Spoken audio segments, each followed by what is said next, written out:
এই হচ্ছে ঘরের ভিতরের অংশ। আসলে ঘরের ধ্বংসাবশেষ ঘরের আসলে থাকার মতো বর্তমানে কোনো উপযোগী না। তারপরও ঠিক মানে কষ্ট করে হয়তো বা থাকা লাগবে, ঠিক করা লাগবে, অনেক কিছু এখানে ঠিক করা লাগবে। এখানে কারেন্টের লাইন নষ্ট, এখানে প্রত্যেকটা রুম নষ্ট হয়ে আছে, একটা দেওয়ালে কোনো গ্রিল নাই, প্রত্যেকটা দেওয়াল ফেটে অবস্থা পুরো খারাপ হয়ে আছে। একটা দেওয়ালে কোনো গ্রিল নেই, দেওয়ালগুলো একদম ফেটে কি অবস্থা হয়ে আছে। এই দেওয়ালে চাল নাই, খোলা আসমান দেখা যায়, অবশ্য রাত্রে ঘুমালে খোলা আসমান দেখা যাবে। এই দেওয়ালের অবস্থা, যুদ্ধের আগের একটি ঘর, সেটা কি অবস্থা হতে পারে এটা অনুমান করলে আসলে বোঝা যায়।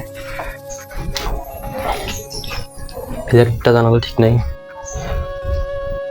একটা জিনিস ঠিক নেই, সবকিছু ভেঙে অবস্থা খারাপ হয়ে আছে।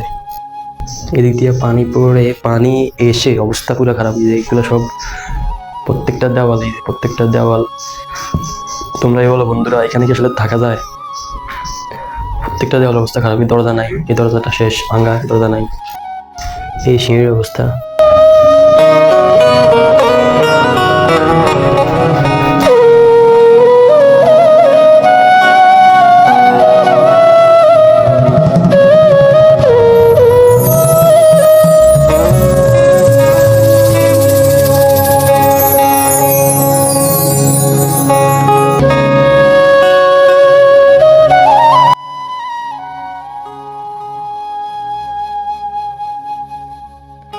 আসসালামু আলাইকুম রহমতুল্লাহ। বন্ধুরা সবাই কেমন আছো? আশা করি সবাই ভালো আছো।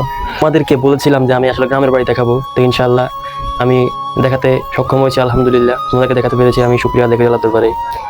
তোমরা নিতে চোখে দেখতে পাচ্ছ আসলে আমার গ্রামের যে অবস্থা। আমার তো এটা আমার গ্রামের বাড়ি। এটা গ্রামের বাড়ি আসলে সবার সুখের জীবন না, গ্রামের বাড়ি সবাই সুখ করতে পারে না, গ্রামের বাড়িতে সবার সুখ থাকে না। গ্রামের বাড়িতে ঘুরতে আসলে কষ্টে বুকটা অনেকের ভরে যায়, এটা আমার প্রমাণ, এটা আমার নিজস্ব সাক্ষী, আমি নিজেই প্রমাণ।